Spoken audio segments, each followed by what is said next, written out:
नमस्कार, माझे नाव यशस्वी गंडीबा घारे. नमस्कार, माझे नाव योगिता रवींद्र कोळी. आमच्या शाळेचे नाव आदर्श विद्यामंदिर. आम्हा दोघांचेही वडील शेतकरी आहेत. जेव्हा शेतामध्ये पीक उगवते तेव्हा आम्हाला शेताचं रक्षण तर करावंच लागतं. यासाठी माझ्या वडिलांना दिवसभर गोफण फिरून या धान्याचं रक्षण करावं लागतं. शेतामध्ये बुजगावणं लावलं तरीही पक्षी काही त्याला घाबरत नाही आणि धान्य खाऊनच जातं. ही आमच्यासाठी खूपच मोठी समस्या आहे. या समस्येवर मी इलेक्ट्रिक बेल बनवलेली आहे. ही इलेक्ट्रिक बेल वाजते ते पक्षी उडून जातील आणि धान्याचे रक्षण होईल. आता जसे शेतकऱ्याला त्याच्या धान्यावरून पक्षाचे संरक्षण मिळाले, तसेच आता आपल्याला शेतकऱ्याला, त्याच्या कुटुंबाला, त्याच्या गोठ्याला आणि त्याच्या शेतालाही प्राण्यांपासून रक्षण मिळणे ही खूप गरज आहे. आता तुम्हाला तर माहितीच आहे की बिबट्याचा वावर किती वाढलेला आहे. जेव्हा एखाद्या शेतकऱ्याला शेतामध्ये जायचं असतं तेव्हा त्याला हीच भीती असते, एखादा बिबट्या आपल्यावर आक्रमण करेल.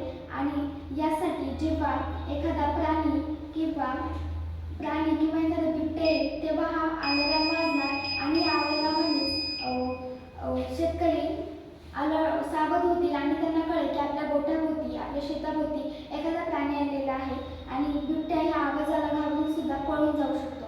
आता ही दोन्ही उपकरण चालण्यासाठी आपल्याला विजेची तर गरज हवीच. यासाठी सौर पॅनलचा उपयोग करू शकतो. सौर पॅनल ही एक नैसर्गिकरित्या तयार होते. सूर्यापासून ही ऊर्जा निर्माण होते. सूर्याची जी ऊर्जा असते ती या सौर पॅनलमध्ये साठवून ठेवली जाते आणि याचाच वापर आपण उपकरणासाठी करू शकतो.